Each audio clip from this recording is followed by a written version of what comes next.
there, my name is Megan and welcome back to my channel. Today I'm going to be talking about 5 popular fantasy books that were published in the last decade that I really have no interest in reading. However, I want you guys to give me your opinions and comments and let me know if I should reevaluate my opinion and maybe pick up some of these books.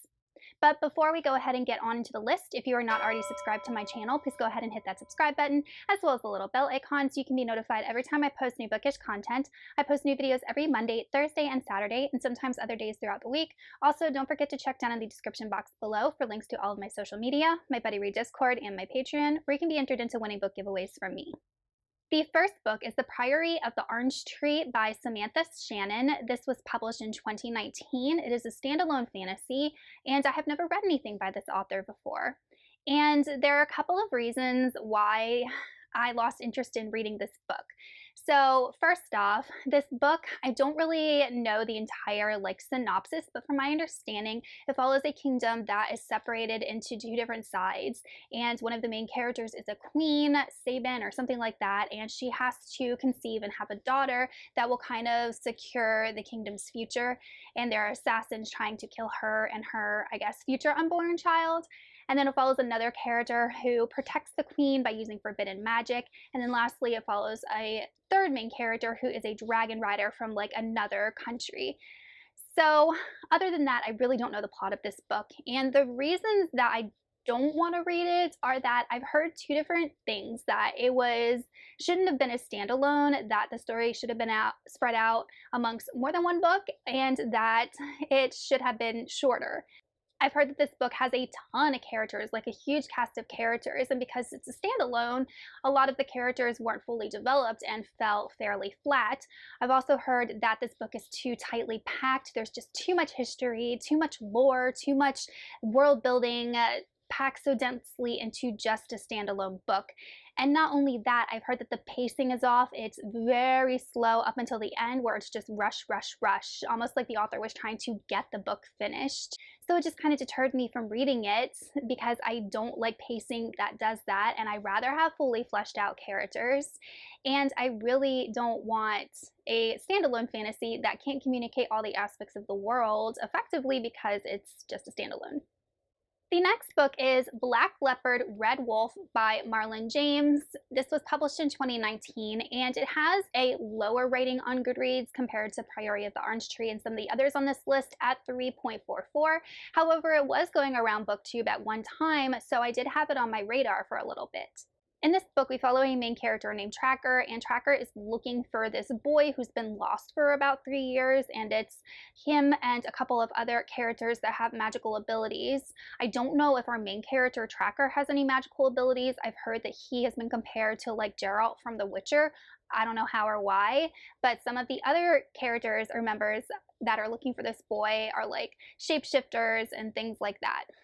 So the main reason that I don't want to read this book is that I've heard it's incredibly graphic, and there is a ton of triggering content, and it's incredibly violent. So I've heard that there is just gratuitous rape and child molestation, child rape, sex trafficking of adults and children, and I've just heard that the descriptions of said acts and things like that aren't just mentioned, they're gone into in detail. And that's not something that I want to read about. I think the closest I've ever gotten to any type of that content with regards to children was Priest of Bones, and it wasn't overly graphic, but it still bothered me. So I have a line I have to draw with regards to content like that. And I've just heard that the main character is extremely unlikable. And I'm all about unlikable characters if they have a good character arc and have some redeeming qualities, but I certainly don't want to read a book from the point of view of a character that I despise. I don't know if he engages in any of these violent acts. I really don't know. But just reading some of the reviews of this book, a lot of people had a big problem with how violent and graphic this book was. The next book is Piranesi by Susanna Clark. This is another standalone fantasy, and this was published in 2020. And once again, it has fairly good ratings on Goodreads at 4.27. In this book, we follow a character named Piranesi, and his house is magical. Basically, it goes on forever. There are these unending corridors and hallways and labyrinths, and he hasn't even explored all of them. And all of these labyrinths are decorated by these strange statues. There's only one other person in the house, someone called the Other, and he visits Piranesi twice a week to ask for help researching this truth and knowledge about the house. And the two of them work together to unravel the history of the house and some dark secrets that it has hidden within it. And the reason that I didn't want to read this book, first off, this is the same author that wrote Jonathan Strange and Mr. Norrell, which is a historical fantasy standalone. And I actually had that book at one time. It's very thick. And I lost interest in reading it because I just read the reviews and everyone said it was boring and tedious and just too wordy, too long.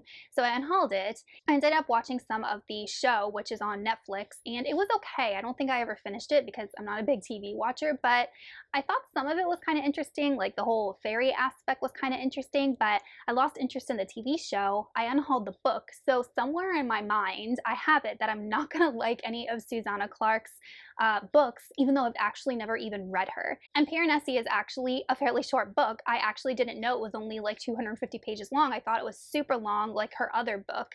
But I have heard that it's just overly descriptive, extremely purple writing, and that the house and the statues are just described way too much and that it's boring and tedious. And I've heard that about her other books, so I'm just thinking she might not be an author for me. And the next book is Every Heart a Doorway by Seanan McGuire. This is book one of her Wayward Children series and was published in 2016. And these books are fairly short. I think this one is less than 200 pages long, but it follows a school that kind of takes in children who have gone through portals and experienced like portal fantasy worlds. It's basically like a sanctuary for them. And that's really all I know about it. And the reason that I have no interest in reading this book is because I read Middle Game by her, I think 2 years ago, maybe 3, and it was my first Seanan McGuire book I'd ever read, and she is such an acclaimed, celebrated author, and I hated Middle Game. I really hated it, and it kind of put a bad taste in my mouth for reading any of her other books, as is what happens when I read a book from an author for the first time and I don't like it. So it's really put me off from reading any of her other books. And she also has another pen name she goes by that I can't remember, but she has like other horror type books that she writes under this pen name that I want to read that sound interesting, and I'm hesitant.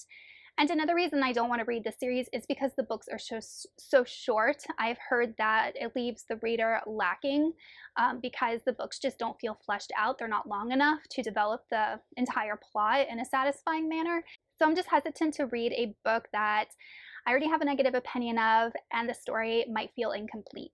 And the next book is Gideon the Ninth by Tamsin Muir. And this is another book that has high ratings on Goodreads at 4.22. And it was published in 2019. And this is the first book in a sci-fi fantasy type mix. And it's been described as like necromancers in space. So I like bone magic. I like necromancy. I think of like Mark Lawrence's Broken Kingdom trilogy and stuff like that. Like, I think it's a cool magic that can be well done. It can have some like horror elements to it. I can't really fathom how I would incorporate that into like a sci-fi setting, but apparently this author tries to do that but doesn't execute it well and fails quite miserably. I've just seen reviews and heard things that say trying to combine those two elements in the way that she just did not work out and left the reader just confused about the world and what was happening. And I've also heard that the main character is, I don't want to say unlikable, but she sounds unlikable to me. So she's extremely edgy, kind of in your face, does whatever she wants, kind of a rogue character. And when I heard those things, I immediately thought of Selena from Throne of Glass, but like kind of amped up. And I personally couldn't stand Selena. And I just don't want to read about a main character who acts like that and like be in her head. And then another main complaint is the world, like the names that she uses are like crazy long, don't make any phonetic sense. Like there's these really long names. I get that you're writing a fantasy, but maybe try and give your characters and name your places things people can actually pronounce. Okay, you guys, that is it for 5 popular fantasy books that I currently have no interest in reading. However, if you have read any of these books, let me know in the comments your thoughts on them, and I will see y'all in another video soon. Goodbye!